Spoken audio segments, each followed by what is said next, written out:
Hello and welcome back to the Flexline media coverage of the Bros for Change Charity Classic feature card Back 9, supported by Hey Bro. This coverage is sponsored by RPM Discs. I'm Jeremy. And I'm Ashton. Excited to see Drew tear apart this Back 9. It's a little bit more interesting than the front, with some really technical holes.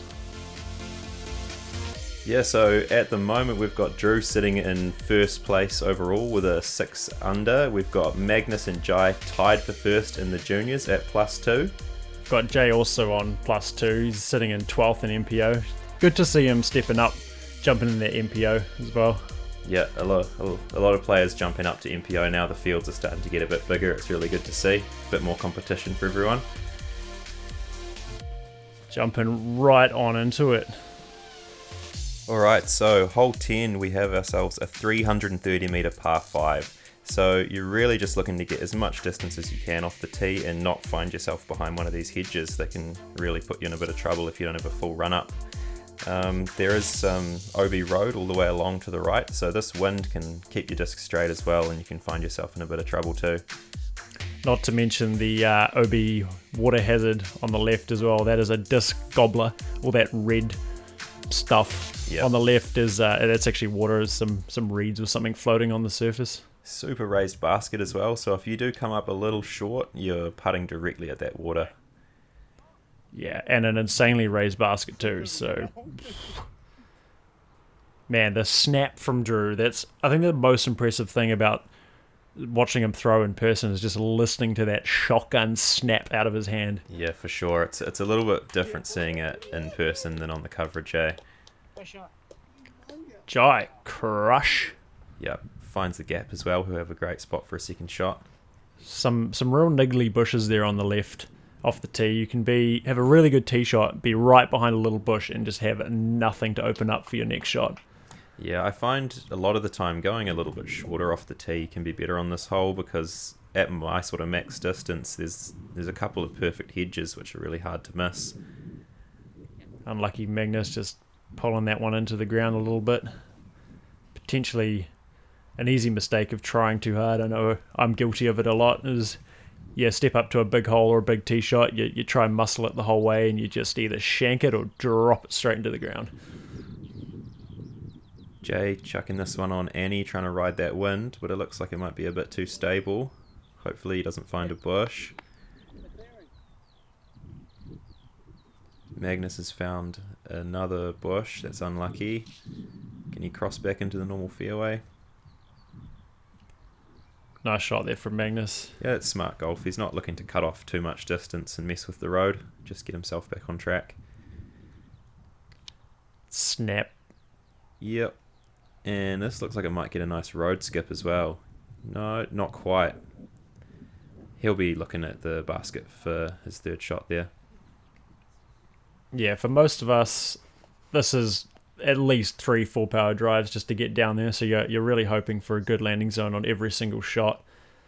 Even coming into this green, as you'll see in a second, it's scary. Like, you can be close and you still just want to lay it up. Yeah, so this hole felt like it played long last year, and the basket was just tucked in the bushes here on the left, and they extended it probably about 40, 50 metres, so just shows you the way that the distance throwing's going in New Zealand.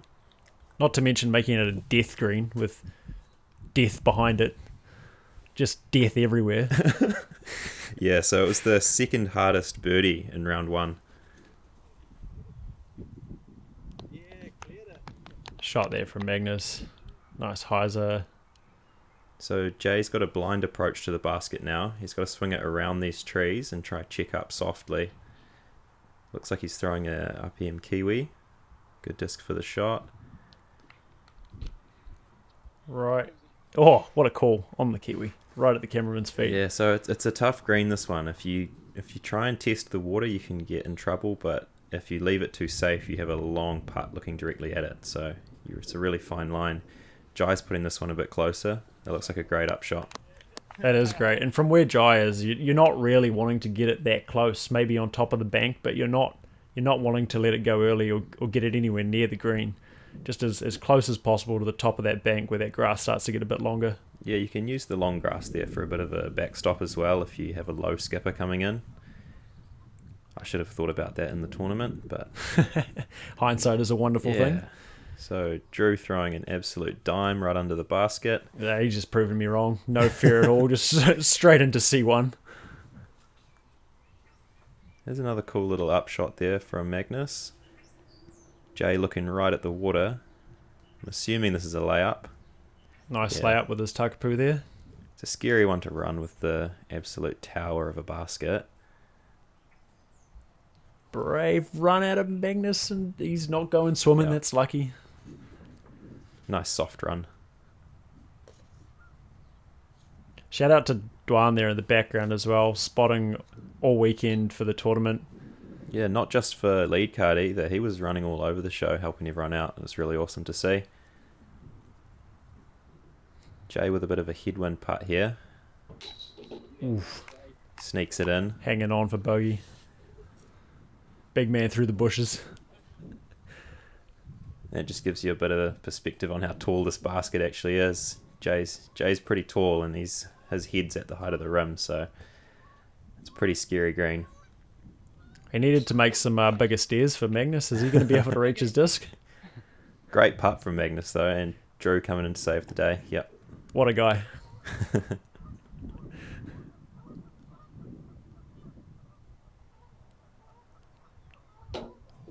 It's funny how the camera doesn't make it look so big, but when you were standing where Jai was, right underneath it, you're looking skyward.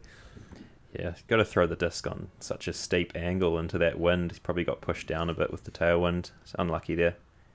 We're not really used to putting on this sort of thing, so having it in the tournament's interesting. Good putt there from Drew as well, cutting the only birdie in round one, which is really impressive.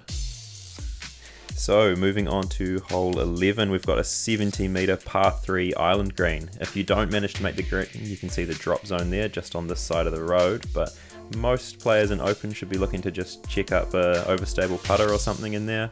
Let's see what Drew's got. One of the few holes from last year as well that's kept relatively similar. I really like this hole. Relatively easy. Actually played the easiest for MPO across round one. Yeah, I like it. It's a bit of a change from coming off a 330-metre hole. You go into a nice little touch shot, and if you get lazy with it, it's pretty easy to slide off. As you can see, Jai nearly missed it there, but it's gonna be close there, maybe on the line. So the other thing I really appreciated about Brokenshire Change is they marked out all the circles. I think it's underappreciated how far a bit of spray paint on the ground goes for tournaments. Helps a lot for spectating as well. You can see instantly whether the disc's in or out. Not to mention these mode greens, they look beautiful. Yeah, those hay bales there can sometimes help you, or they can keep you out of the circle if you come up a bit short. I saw that a few times. Good run from circle's edge from Jai. It's just a little bit weak side.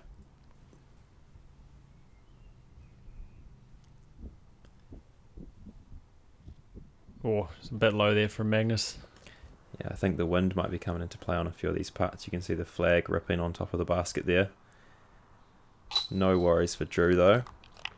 Great start to his back nine. Couple of birdies. He's putting the hammer down now. See if he can keep up that birdie streak. That's a good circle's edge putt there from Jay. Yeah, he'll be stoked on that one. That's a good bounce back after the last hole. Into a headwind as well. That's tough. Kept it nice and straight. Didn't really seem to be affected too much by the wind by the looks of it. Yeah, nice tidy up from Jai there. I know for me anyway, those par cleanups from that sort of range and the wind can be a bit nervy, but he handled that one nicely. Especially when the bogey gets into the back of your head. Oh yes. And here we have the graveyard hole. Hole 12. The bloody graveyard. 120 metres, par 3, road. I believe they made it hazard this year. I think they felt sorry for me and a few other people. You can see all those little grave markers next to the tee commemorating the big scores from last year. But they've I think it was everyone who shot 10 more plus. than a 10. Yeah, so that gives you a bit of insight into how it was playing last year. They brought the basket well forward from where it was last year. So it's a par 3 now, really where you wanted to land on the par 4 last year. Yeah, there's a cross there on the left with my name on it, which is hilarious. Thanks, Jay. Appreciate that. Yeah, it's a nice touch. Hopefully that's a tradition that'll keep going and the collection will grow. Stack them up. Yeah. Yeah, definitely quite more generous this year. It's a long par 3, but the basket was moved well forward out of the bushes, so a lot less lost discs. Try to say that 10 times fast. Yeah. Helps with speed of play as well. Yeah, we had some big backups last year on this hole, so really good to see the guys taking some feedback from the players and adjusting the course to make play smoother and faster. So Jai played a really nice shot there, as you could see, gave it a bit of a skip off the road. That's really what you're wanting to do off the tee. If you get a good skip, you can kind of park it from there, but the left to right wind at Brooker kind of keeps your disc a lot straighter than you'd expect with the road skip, so it's actually quite a tough 2, I think. Yep, learned that the hard way. Yeah, I saw a lot of discs skipping on the road and just continuing straight instead of flaring left. That'll end Drew's birdie streak, but he's sitting right under the pin, so should be a par for him. Yeah, and that grass across the road there also plays hazard as well. So a couple of the guys finishing right into the hazard, but makes it easy for a up and down for bogey.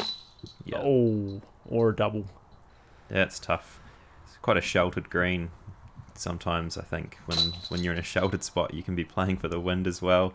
It's like the only spot on the course without wind on the basket.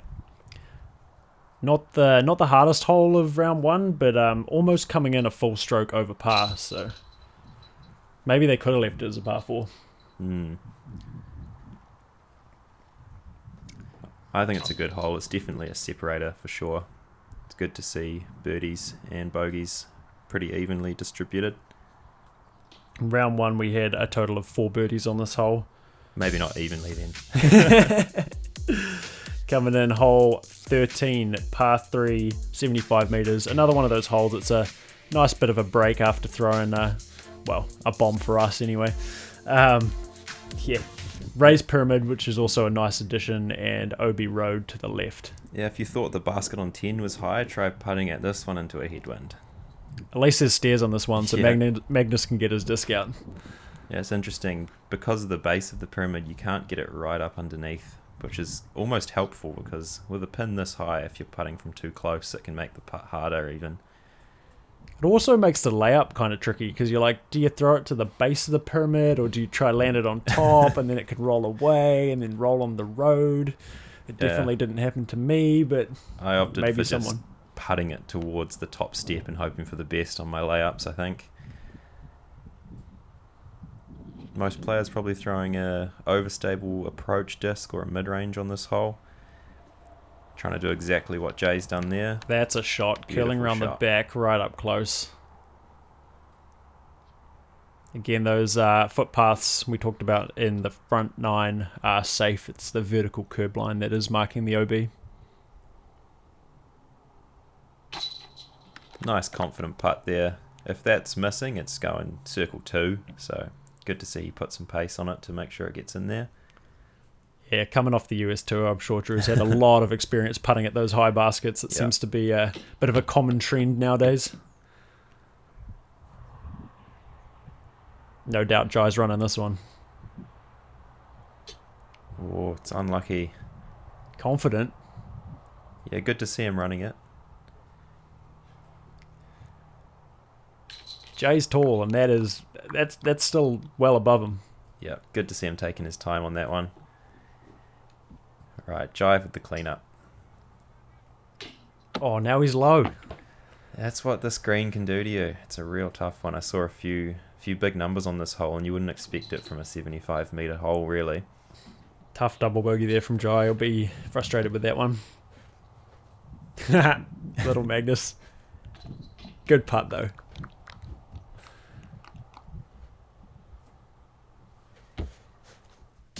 Okay, hole 14. This is the treacherous kind of mix up of the graveyard hole from last year. I think that's what I was thinking about there. Got a bit stumbled a bit there. That's similar to the graveyard green from last year. So we've got a 103 meter hyzer into the bushes.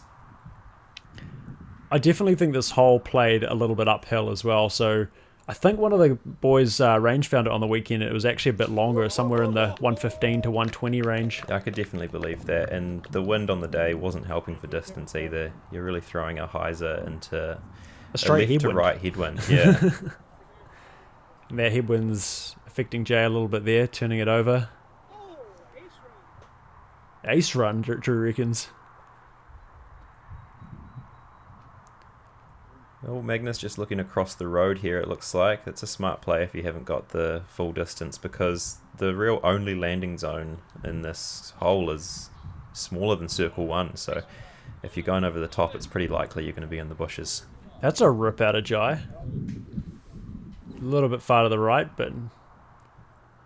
Blind approach here from Magnus. Can he sneak it over the top? I like the idea Magnus had off the tee. It looked like he was throwing either a putter or a mid, just trying to get into that landing zone. And unfortunately, I think he landed a bit left. But yeah, smart play out of the young gun. Yeah, Jay found himself in a pretty open spot for the upshot there, making the hole a bit simple.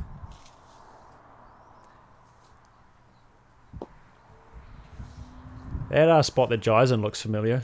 May have been there once or twice. So I think Magnus has pitched out from the bushes to here, but we didn't catch that shot. He's having a run at it now and puts it long. It's unfortunate.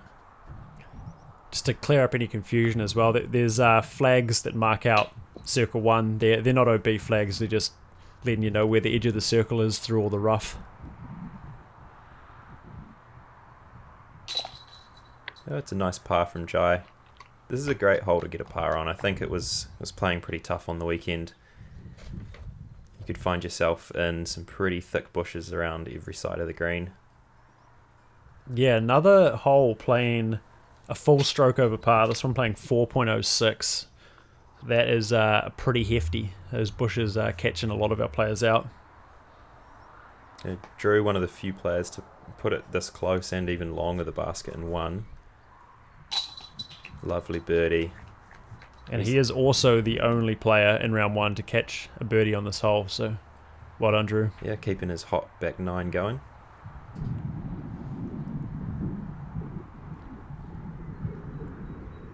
Yeah, that's a lot of green on Drew's scorecard. It's a tough roll for Magnus. This one's giving him a little bit of trouble, but hopefully he can bounce back from it. Come on, Magnus, let's go. He's got a bigger putt now than he had before. That's always tough.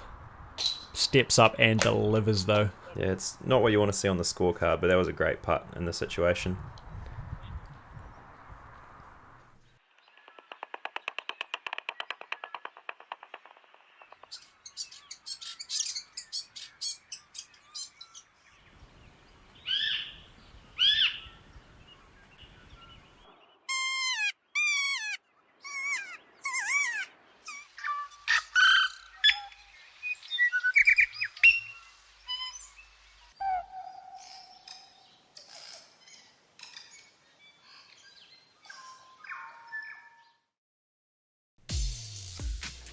Hole 15, another beautiful par 4.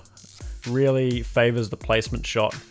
OB road off the tee, you want to get over that and land hopefully in that gap and then pipe one down the gap and put it in circle 1. OB fence line long, I believe. Yeah, I was going to say there is a hyzer route if you've got Drew's arm. If you've got over 500 feet of distance. Yeah, so he'll be looking at a little chip shot over the hedge there to the basket. Beautiful spotting there again from Dwan. Yeah, another line I saw a lot of players taking was a tee shot a little bit more to the right and then going spike hyzer over the trees, because if you don't land in the perfect spot, that tunnel can get quite narrow. Jai's not having a problem finding that tunnel though. He's started to go down it even. It's a massive throw. Yeah, I was surprised to see how much the right hand side and then hyzer overplay was taken over the weekend. Personally, I don't like having a blind shot into the green because there's a very thick bush line as you approach the pin. So, yeah, Impressive to see people's different mindsets on this hole. And impressive to see these drives out of the young guys putting some massive distance down there. So Magnus looking at the over the trees play we were talking about. Flexing one through the low gap. Yeah, it looks like he's playing it. He might have been going for a roller there to the pin, but it looks like he might have been just playing it for par from there. Jay showing us that hyzer line out right. Bit of lawn darts. Yeah. Yeah, that's a pretty good shot from a blind throw there. Comes up just short. Kiwi lawn darts. It was a fun little throw here from Jai. Nice little flex forehand. Left it a bit short, but he'll be happy with that. And Drew's just left with a little chip shot over the trees here. You got to put it up quite high to get over, and it is pretty windy, but he's done that really well. Probably some of the tallest trees that Booker have on this hole. Yep. Yeah, it's a similar distance to the putt he cleaned up on the previous hole. Let's hope he can jam it again. Just low. Yeah, relatively short par 4, coming in at 165. Interesting to see, though, it's still played quite tough, averaging 4.56, almost half a stroke over par for round 1. Yeah, I think a lot of people were getting caught up in the line of trees that kind of split the hole in half, so putting it too far off the tee can really get you in trouble. Jay carting a good birdie there. Be stoked with that. He's going the Christmas colours on the scorecard, Yeah, but he's no grey on the scorecard. Bit of a roller coaster. And another turkey for Drew.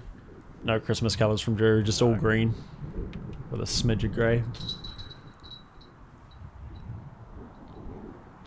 Oh, nice par from Jai there. Alright, so here we have hole 16, par 5, the island hole. This was playing as the hardest hole for round 1, and some of the players will be looking to get to the second island off the tee. It's about 120 metres to the front edge of it, and then you're really just island hopping into the circle 1 green. So playing for par I think is a pretty good option here because there's a lot of OB. Yeah, super cool hole. It mirrors one of the holes on tour, actually. I think it's a short par 4. I can't remember which course, but it's just island hopping. Again, distance not really being an advantage, but yeah, landing and line and precision.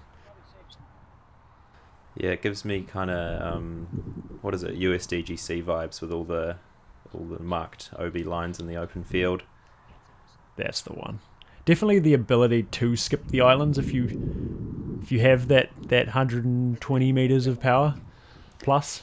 Yeah, so you can see on the screen we've got some OB graphics coming up. There was a little bit of confusion around the rules of play for this hole, and I think it was played as a hazard for this card, but there was a discussion about it at lunchtime and it was all cleared up. Yeah, some cards playing OBs, some like where you last cross, and some playing as hazard. Just a bit of miscommunication, but it's New Zealand, it's all good. Yeah, I don't think it would have made much difference to the round. So yeah, as you can see here, Jay playing the hazard from where it lies and hopefully getting back into the second island, but oof, found it again. So Drew might be looking to clear the second island from here.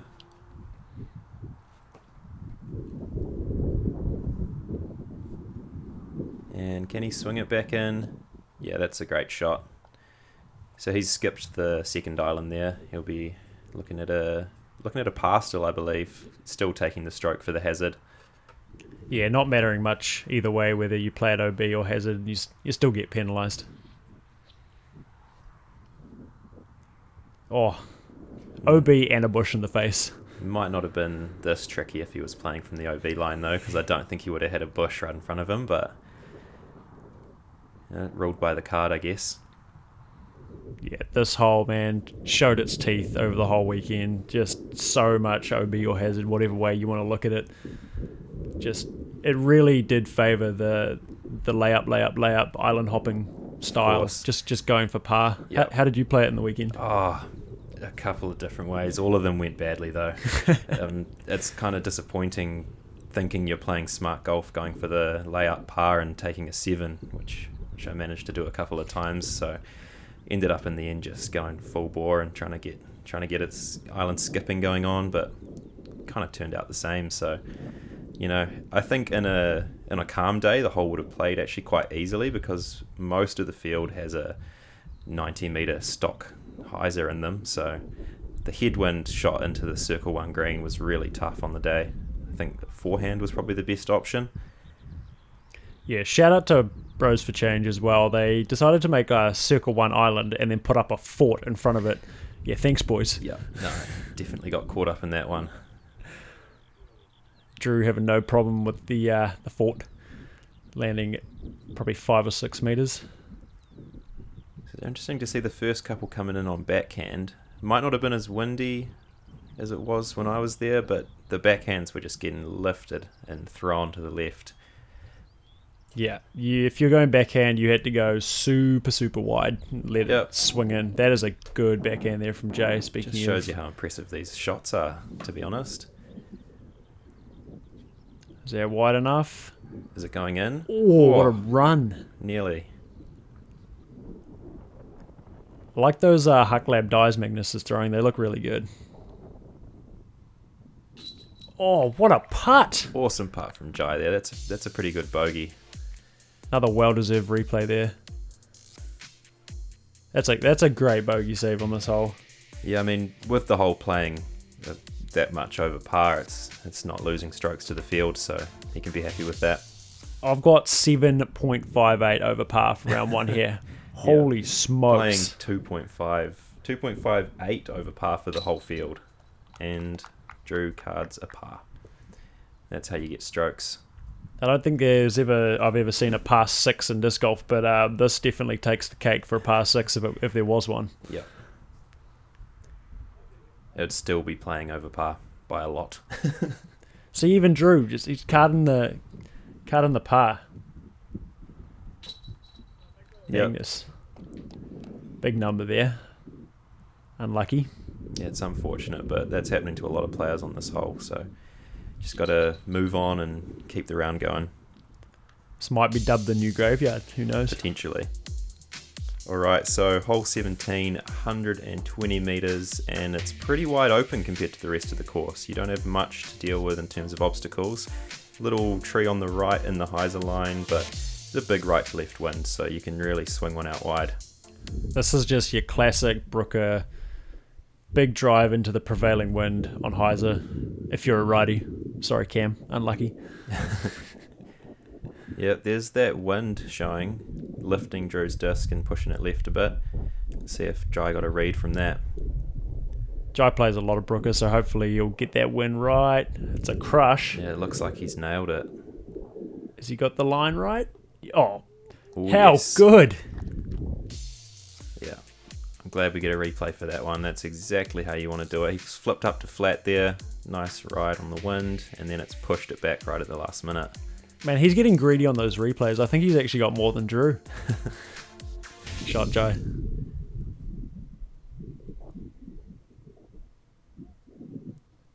Oh, Jay swinging this one way wide.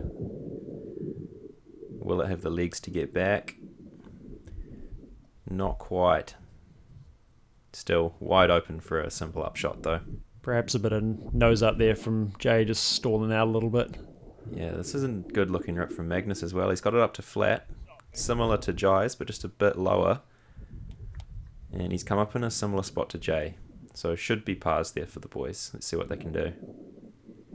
Jay's left with a tricky little upshot around the tree using the wind, but no, he's judged that really well. That's well done. Magnus hasn't quite judged it the same. Yeah, he comes up edge of circle, but he just kind of let the wind get under that one a little bit.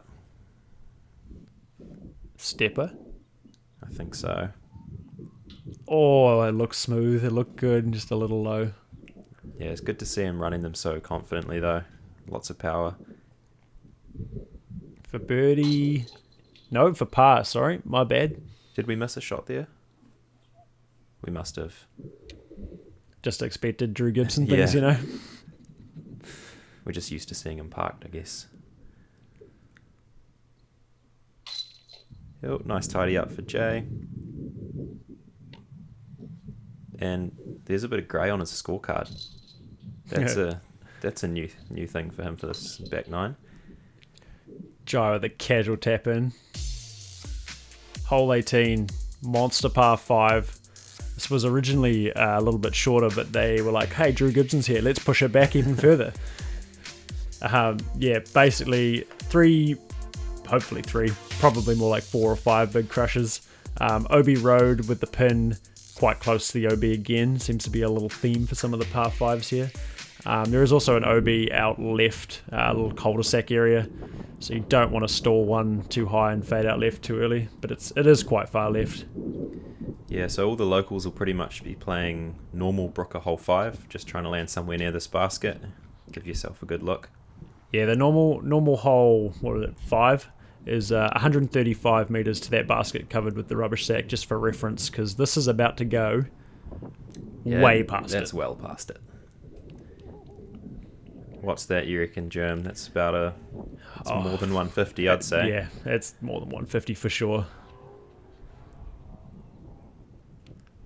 Jay's like, I can do that. Hold my beer. Yeah, that anti-release got pushed over a bit. Really got to trust it left with this wind. That's right, we'll let Jay off this time. He's been putting in some hard work getting this tournament ready. Doing the work behind the scenes. Magnus caught in the tree there. There's player pack stalls coming in handy. Yeah. Alright, it's a tough lie. What's he going to go for? Full distance still, or just a bit of progress? What do you reckon? He's going to have to be careful about not stalling out into that cul-de-sac OB area. Yeah, that's a smart play from there. Just get yourself back into the middle. How good is his form as well? Look at the flight. Yeah, beautiful nose angle, beautiful timing. Beautiful. Man, can't wait to see him grow up, hopefully in Christchurch, and start to take on some of the MPO boys. Yeah, I think it'll be sooner than a lot of people expect as well. Finding that cul-de-sac OB there, unlucky. Really nice left to right tailwind on this hole, so if you can get the nose down and get it on a big high anti-flex, you can really bite off some distance. So really good wind for a distance hole. Yeah, playing in this direction at Brooker is always good. All the locals will have practiced this throw a lot. And it looks like Drew beat the road. Might have as well, even though he's playing blind. The road, and he's long in 2. Yeah, that's hard to believe, honestly. Yeah, that's nuts. 1,000-foot hole. Over 150, 150. Yeah, that's nuts. You think you know how far these pros throw on Jomez and things like that, but seeing it in person is something else. Yeah, seeing it at the local course, making it look tiny. Brook is one of our probably longer courses in Christchurch with the most bombs in it, but obviously not big enough. Nah, Drew making this look like a pitch and putt. Jai with the forehand in, should get a good swing right in the wind. Catches a bit of long grass there, no skip.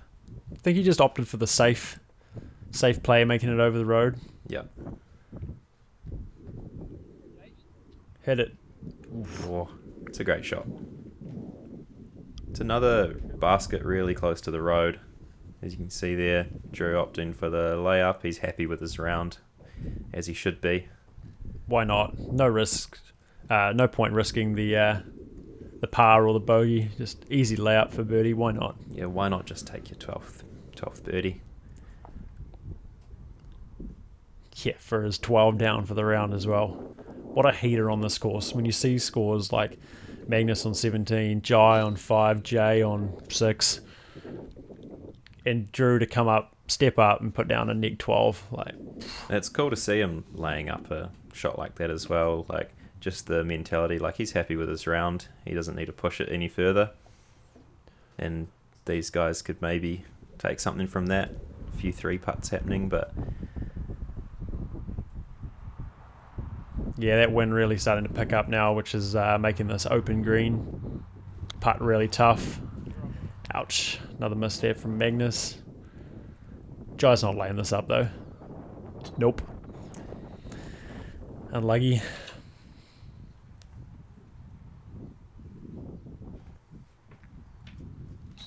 there we go. So, unlucky double bogey there for Magnus. Bit of putting woes at the end for all the boys, but hey, I was really impressed with his play for the whole round, really. Good to see him on flex line. Yeah, awesome to see these young guns out here and being given the opportunity to be featured on coverage too. Tough back nine there. Wind getting up and definitely playing harder than the front. Of course, yep. So we've got a little bit of a score readout. Drew leading the way with a healthy 12 under. Christchurch local Joe on 7 just behind, and Jacko coming down from Auckland from the RPM team on 6, and somehow I managed to sneak into 4th on neg 5. yeah, lead card round 2, well done. Yeah, going to be exciting to play with Drew. It's a real honour and a pleasure. Here we have the round 2 scores as well. Yeah, me not doing so well, but Drew, look at that. Yep. Another 12 down. That's impressive. Still in the lead, just rinse and repeat. And a little bit of a shake-up, but relatively similar leaderboard. Thanks for tuning in for the back 9 of the feature card, and looking forward to seeing you for the final round lead card action.